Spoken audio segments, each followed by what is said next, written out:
Flash. Joj, ne, spet. Zmagala. Pa kako imaš, pa spet si imela srečo, no. Dej no, Bobe. Najstarejši zapis o fenomenu igralništva je v Rig Vedi, eni od hindujskih svetih knjig iz obdobja 4000 let pred našim štetjem. S prihodom barbarskih ljudstev in propadom zahodno-rimskega cesarstva so bile igre na srečo v Evropi omejene. Šele v srednjem veku se je kockanje ponovno uveljavilo v obliki kvartopirstva. Prva novodobna igralnica je bila ustanovljena v Benetkah leta 1626. V zdraviliškem kraju Spa v Belgiji so nadgradili beneški model javne igralnice v tematskem, organizacijskem in davčnem smislu.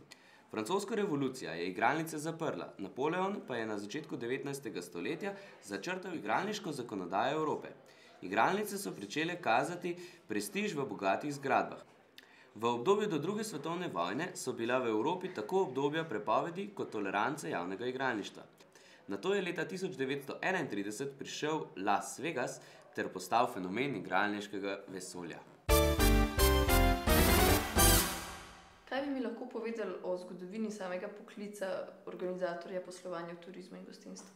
Težko bi govorili o nekem zgodovinskem razvoju poklica organizator poslovanja v gostinstvu in turizmu, prav gotovo pa o pomembnem višješolskem strokovnem izobraževanju na področju gostinstva in turizma. Zakaj pravim ne o zgodovinskem razvoju? Prav zato, ker je bila prva višja strokovna šola za gostinstvo in turizem ustanovljena pred 15 leti. To je bila naša šola, višja strokovna šola za gostinstvo in turizem na Bledu.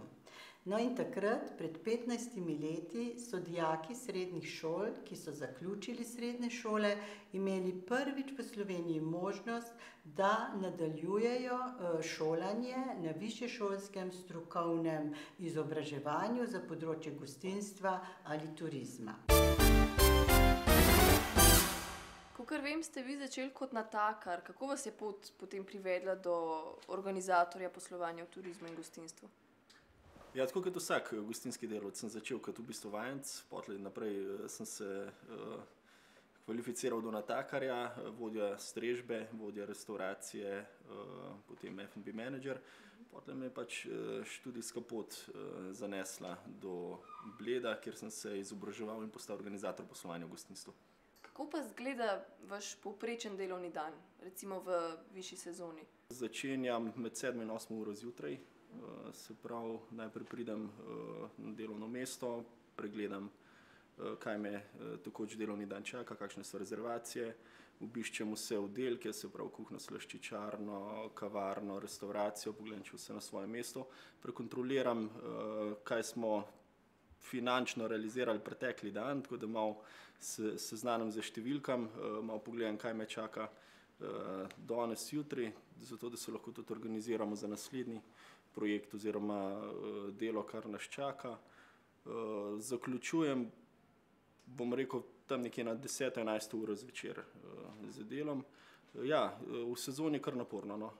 Moraš biti kar precej tudi fizično in psihično dosti v kondiciji, zato da lahko v bistvu delovni dan na Bledu recimo v top sezoni oddelaš.